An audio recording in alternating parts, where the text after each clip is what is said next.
Om Swastiastu. Kita renungkan bersama ngaji Weda pada siang hari ini adalah manusianya manusia kita. Kalau kita sudah mendengar kalimat manusianya, itu biasanya terus di dalam hati kita, dalam pikiran kita, di dalam ingatan kita mesti ritualistik. Biasanya begitu. Mesti praktek-praktek upacara keagamaan yang bernuansa tradisional. Kali ini saya akan ajak kita merenungkan ini, tapi tidak semuanya dalam pengertian yang ritualistik. Mungkin justru lebih pada pemahaman yang agak luas. Saudara-saudara, kiatnya merupakan bagian yang sangat penting dalam kehidupan umat Buddha. Bahkan dijadikan sarana, dijadikan medium untuk menciptakan keseimbangan dunia. Ya, jadi niatnya buanasia nabi. Pertiwi ini atau bumi ini untuk keselamatannya, untuk kesejahteraannya disangga oleh yang itu yang tercantum di dalam kitab Sila. Nah, manusia di sini menjadi sentrum, menjadi pusat dari seluruh kegiatannya, baik yang ditujukan kepada Tuhan, kepada leluhur, kepada alam semesta, kepada sesama manusia, kepada lingkungan di mana kita berada. Manusialah adalah sentral, manusia adalah pusatnya. Oleh karena itu, manusianya kemudian menjadi dalam pengertian kita sehari-hari pengorbanan untuk kesejahteraan manusia atau manusia. Nah, saya ajak rekan saudara untuk memperluas pandangan sedikit tentang pengertian kata hita. Selama ini pengertian kata hita itu hanya dibatasi pada kata sejahtera. Harusnya lebih daripada itu. Kamus yang pernah saya baca, kamus kecil Sanskrit bahasa Indonesia, hita itu artinya di samping sejahtera adalah manfaat. Ramai, bagus, mendapat kedudukan yang mulia. Itu pengertian hita. Oleh karena itu kiatnya yang dilakukan oleh manusia dalam hal ini diarahkan untuk posisinya manusia yang seperti tadi, menjadi manusia yang sejahtera, menjadi manusia yang mulia, menjadi manusia yang bagus, menjadi manusia yang manfaat. Jadi arahnya ke sana. Diatur sedemikian rupa dalam alurnya, dalam ritusnya, yaitu mulai ada bayi di dalam kandungan, garbadana samskara. Ya, kalau orang Bali kan sering menyebutnya menggedong-gedongan, upacara menggedong-gedongan. Kalau teman di Jawa ada istilah upacara mitoni. Ini upacara bayi di dalam kandungan. Ini jelas merupakan bentuk devosi, permohonan kepada Ibu Sang Yang di dalam bentuk bakti agar kita mendapat karuna, mendapat kasihnya, mendapat anugerahnya, sehingga bayi di dalam kandungan menjadi selamat. Ini orang beragama seperti itu. Sampai nanti siklus berikutnya, inilah yang dimaksud dengan manusianya yang tertuju kepada diri kita, yang sifatnya vertikal, yang kita mohonkan selalu kepada Ibu Sang Yang dan kepada para leluhur. Nah, di dalam kamus lagi, dalam kamus Sanskerta, saya melihat kata manusia itu juga pemahamannya atau pengertiannya adalah bersikap ramah tamah terhadap orang lain. Dari pengertian ini, yaknya kemudian muncul di samping manusianya adalah aditiyanya. Bagaimana kita melihatnya? Masuk dalam kelompok manusianya, tapi untuk kemanfaatan bagi banyak orang. Yang selama ini aditiyanya juga diartikan secara pendek persembahan kepada para tamu. Padahal mestinya kepada para jana, pada banyak orang atau orang lain di luar diri kita. Nah, yang akan saya kutipkan di sini adalah apa yang disebutkan di dalam kitab suci Bhagavad Gita. Adhyaya 3 sloka 10. Bahwa kehidupan manusia ini ya lahir dari yatnya, dipelihara oleh yatnya, kembali lagi kepada Tuhan melalui proses yatnya. Saha yatnya praja siswa, puro waca prajapati, anena prasa wisya duam esawu sukwista kamadu.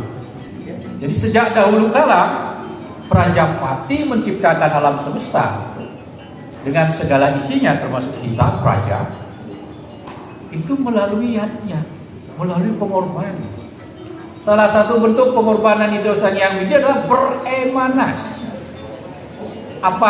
Segala sesuatu terpancar dari dalam diri beliau dan pancarannya itu tidak pernah lepas dari diri beliau selaku sang pencipta.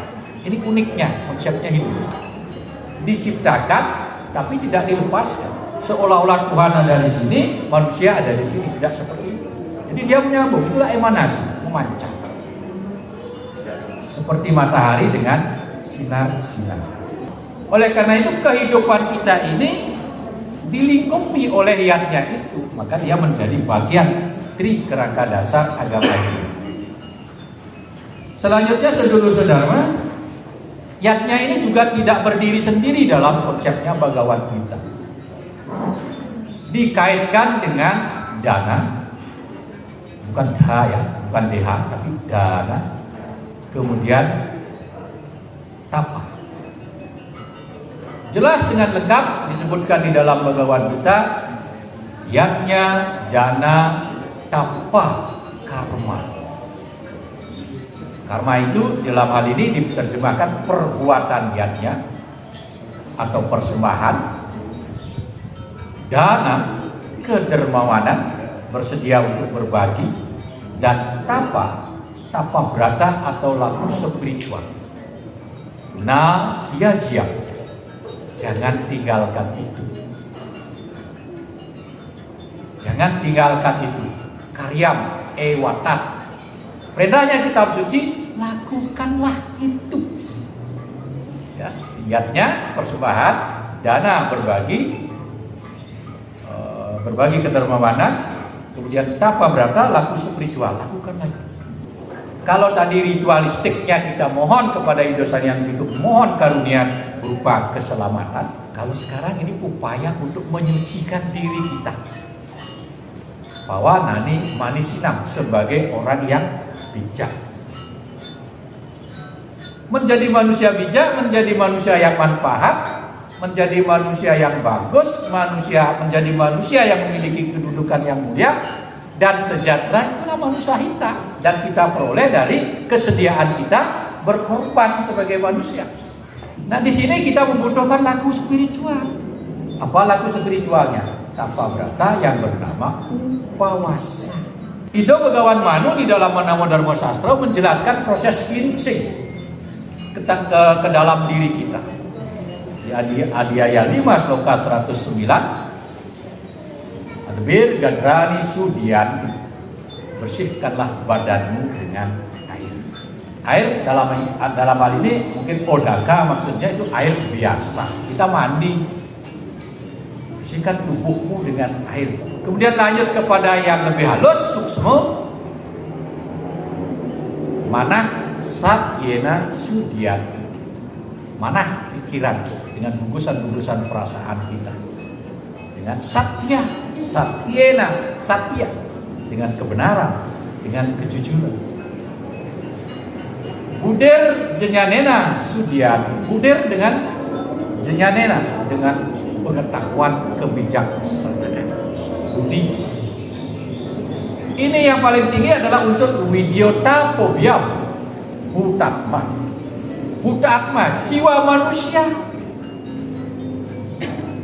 Yang abadi di dalam diri kita kan jiwa. Bagaimana membersihkan? Widyota pobiam. Dengan pengetahuan, itu pengetahuan yang tidak pengetahuan biasa, widya, dan tapo laku spiritual. Inilah yang dirangkai terus oleh orang-orang suci kita, ya, bahwa yadnya, dana, dan tapa itu merupakan 3 serangkai Tritunggal, bahkan sakti sekali, yang harus selalu kita kerjakan, lakukan di kehidupan ini. Selanjutnya di dalam Adi ayat 18 sloka 6 disebutkan, setelah yadnya, dana, dan tapa ini dilakukan oleh orang yang bijak, maka berikutnya adalah tiaga.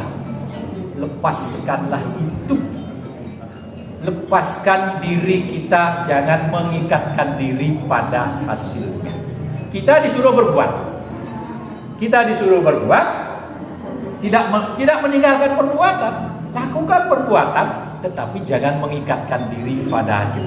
Inilah yang disebut dengan istilah tiaga. Nis citam matam purusam utama. Inilah manusia utama. Dia tidak meninggalkan perbuatan, bahkan melakukan terus perbuatan itu, tidak mengikatkan diri pada hasilnya. Begitu mendapat hasil, dia dermakan. Itulah yajna, dana, dan laku spiritual. Niki manusia yajna yang akan menghadirkan atau mendatangkan manusia kita, purusa utama, manusia yang utama. Persembahkan apa yang panjenengan lakukan, apa yang kita lakukan, apa yang kita makan, hadiah apa yang kita sumbangkan kepada orang, lihatlah itu sebagai miliknya. Saya kira ini renungan kita pada ngaji Weda pada siang hari ini. Mudah-mudahan ada manfaatnya untuk kita semua. Terima kasih. Kalau ada yang mau didiskusikan, mari kita berdiskusi. Maka selanjutnya akan kami buka sesi untuk tanya jawab atau tukar pikiran. Dipersilakan nanti kepada Bapak, Ibu, sedulur sedharma baik yang ada di Balai Karte Sabe Puragung Girnada Semarang maupun Bapak Ibu yang mengikuti melalui Zoom. Bagaimana jalannya, bagaimana caranya yang praktis untuk melaksanakan kegiatan tersebut di dalam era lokalisasi. Itu saya sampaikan. Terima kasih. Pertanyaannya bagaimana cara melaksanakannya yang praktis. Manusianya yang praktis ini supaya kita sudah kita menuju proses manusia yang memang bermanfaat. Tadi sudah jelas ya, kalau untuk ke dalam diri kita coba lakukan latihan spiritual, laku spiritual. Kalau laku spiritual yang mengarah ke dalam diri itu kan upawasa. Ya, upawasa, kemudian ada japa, sadhana, latihan-latihan rohani, kemudian pranayama. Ya, dharana, dhyana, yoga, itulah dia laku-laku spiritual yang kita arahkan ke dalam diri kita. Itu tidak membutuhkan biaya. Hanya tinggal duduk tenang, cari udara yang tempat yang bagus, udara yang tidak terlalu kencang gitu, kemudian berkonsentrasi di sana, meningkatkan diri, tenangkan diri di sini. Masih ada lagi? Masih ada ini Pak Agung yang melalui Zoom kelihatannya Pak Order. Oke, Om Swastiastu. Om Swastiastu Pak. Ya, saya dari Purwodadi mau menanyakan tentang yadnya, utamanya ini budayanya ya. Selama ini tradisi kita di Bali itu kan kalau budayanya itu kan mesti ada semacam pembunuhan terhadap binatang ini. Misalnya ada misalnya ada ayam, ada kerbau, ada kadang-kadang macam-macam, ada kijang dan sebagainya. Itu tradisi itu apakah tidak bertentangan dengan ahimsa dharma? Mungkin itu saja dari kami, Pak. Suksma. Yang satu lagi tadi dari Purwodadi Pak Janarto Pak Order ya. Oke, yang satu lagi silahkan monggo. Om Swastiastu. Om Swastiastu. Dari Demak, Monumen Korde, saya melaksanakan fitriyatnya di Bali, itu tepung tawar ibu ya, di Baliage, desa Baliage, namanya mempegat ya.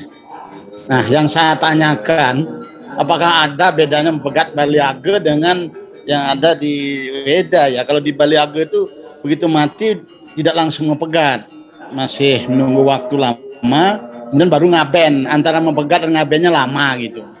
Nah, kemudian saya kan tidak bisa pulang, Nyun Sewu. Bukan berarti saya tidak menghormati orang tua. Saya yakin saya hormat sama orang leluhur saya.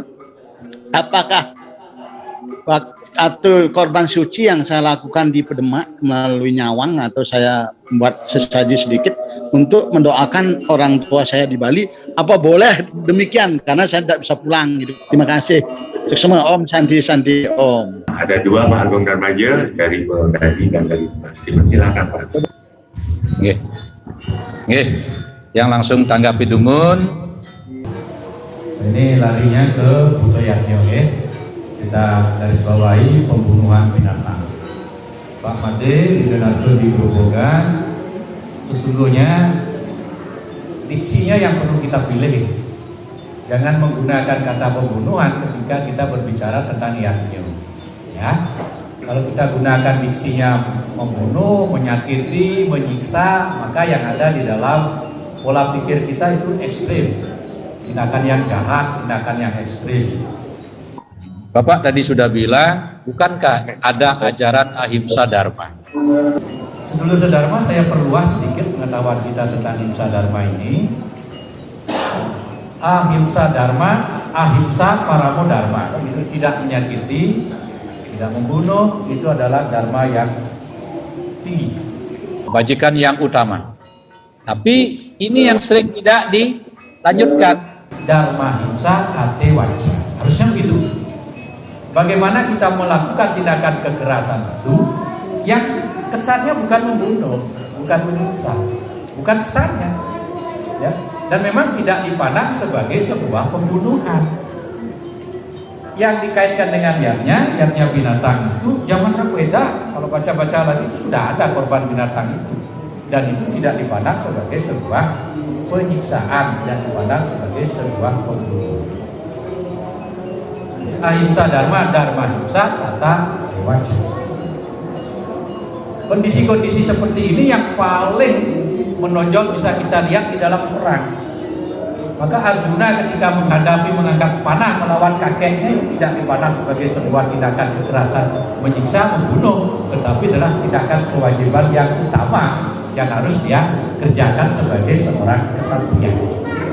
Nah, kita sebagai umat yang melaksanakan tradisinya yang ada kurban binatangnya, tidak disebut sebagai sebuah pembunuhan, bahkan dipandang sebagai sebuah pengangkatan status jiwa dari binatang tersebut.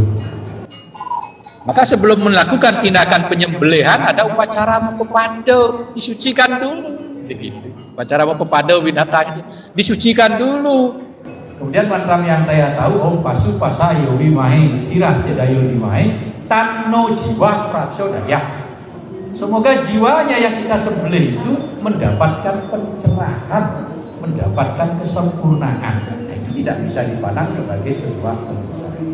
Ya, ahimsa paramo dharma, dharma himsa tata ewaca. Ini kalimat lengkapnya seperti itu.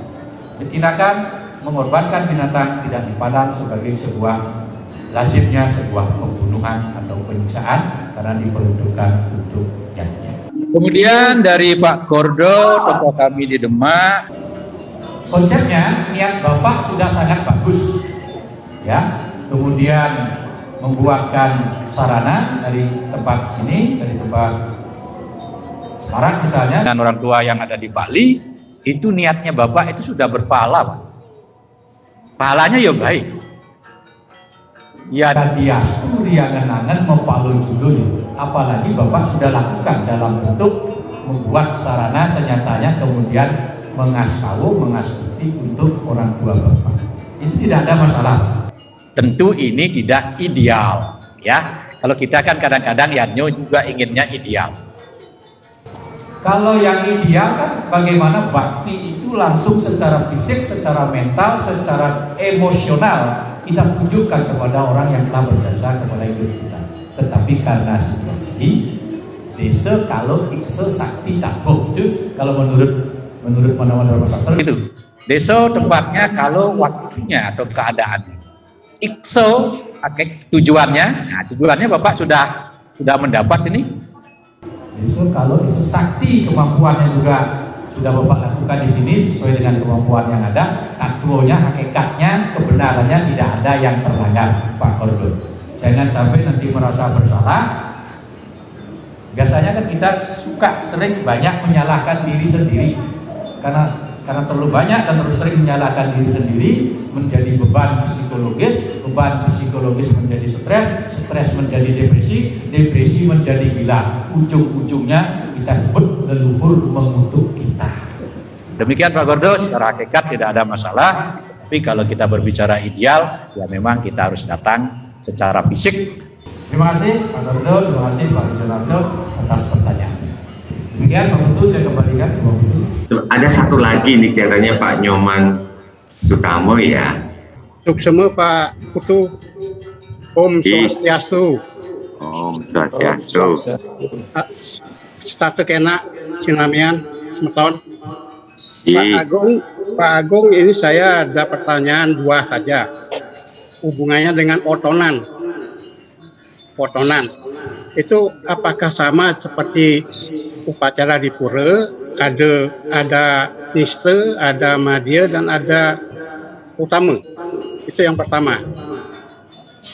Yang kedua, di GWA, grup WA selalu kan rame mengucapkan hari ulang tahun. Apakah otonan itu bisa diganti dengan ulang tahun kalau di Jawa ini? Terima kasih Pak Agung. Otonan itu sama dengan, ya kalau upakaranya Bapak gunakan tingkatan, materialnya, nisto madya utama tentu ada, gitu ya, tentu ada nisto madya utama. Yang paling nisto nih Bapak otonan itu kan, ya sarana upakaranya senang sari saja, cukup, tidak ada masalah Pak. Tapi kan tenang-tenang aja kan setelah otonin mau makan apa, tidak ada, ya.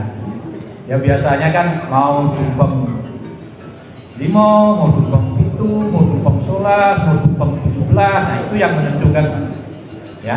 Kemudian undang pemangku, Undang Indo Pandito enggak? Kalau Bapak Nisto Wancanang Sari itu undang Pandito kan dia muspro. nah ini kira-kira seperti ya. Jadi untuk tingkatan upakaranya ada Bapak. Keterlibatan Pandito, Pinandito juga kalau memang dibutuhkan, Trimanggala niatnya itu juga bisa. Dan itu artinya dia menjadi tingkat madya atau tingkat utama. Kalau nistani utama ya tingkat pemangku. Kalau saya dulu di rumah, ibu saya yang sering ngotonin Pak Nyoman. Ya. Ini tidak undang Indo pemangku. Itu Pak Joko Bendara leluhur yang sarang sami, yang bahasa Bali itu bahasa Sau. Yang ngatur rencana asbet sari limbang Bendara di yang beras, mangdo panakit yang kedut. Maju dan disebut muat kawat membalung besi secara robot kan gitu ya, doanya begitu ibu saya, tapi akhirnya ya saya menjadi seperti ini ya. Itu begitu Pak. Jadi ada memang sistem madya utamanya kalau upakaranya yang dimaksud. Lalu bagaimana dengan otonan dan ulang tahun? Nah kita lihat dasarnya dulu Pak. Kalau kita otonan itu menggunakan dasar kelahiran, buku dia Pancawara ketemu Saptawara ketemu buku. Masa edarnya itu tahun Pawukon 210 hari sekali. Ini tidak bisa dirubah. Misalnya lahirnya Saniscaro Kliwon Watu Gunung, Saniscaro Manis Watu Gunung itu ya, kan Saraswati itu. Ya 210 hari lagi ya ketemunya Saniscaro Manis Watu Gunung, betonnya ya itu. Kalau kita menggunakan ulang tahun berdasarkan edar tahun Masehi, maka tanggal lahirnya, bulan Masehi, tanggalnya berapa, tahunnya berapa. Harinya, wukunya pada saat tanggal tersebut tentu berbeda. Ya, yang mana yang dipilih Pak? Ada rumusan di dalam Weda kita seperti silo acara atmanas gusti. Atmanas gusti itu ketentraman batin, keningan hati, kepuasan batin. Kalau Bapak merasa kedua-duanya memuaskan, itu lebih bagus Bapak. Otonan dilaksanakan, ulang tahun dilaksanakan.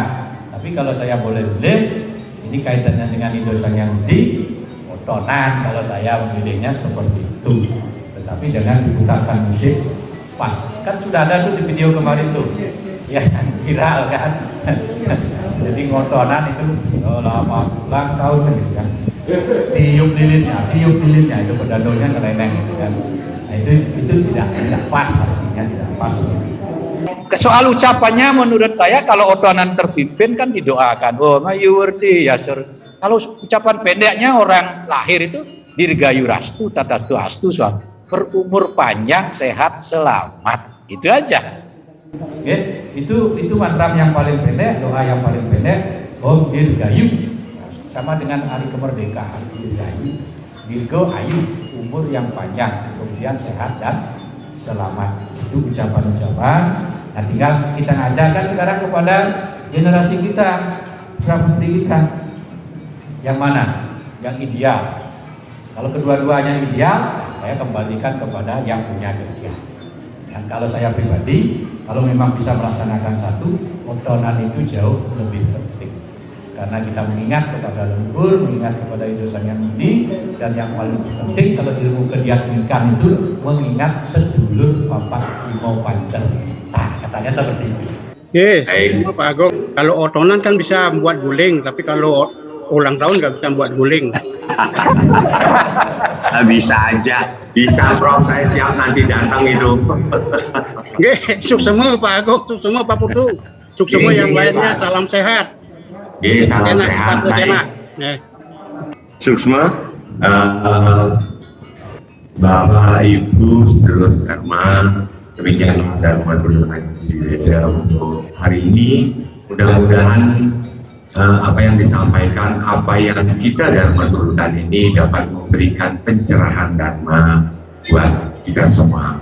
Suksma Pak Agung Darmaja, atur nuwun untuk Bapak Ibu yang hadir di Balai Garda 1 Purwodadi Giringade, juga semua Mas Dharma yang ikut lewat Zoom jauh-jauh dari Purwodadi, Demak, ada yang dari Singaraja dan Semarang. Dengan demikian maka saya akhiri acara Dharma Tula Ngaji Weda dengan para mesanti. Om Santi Sadari Om.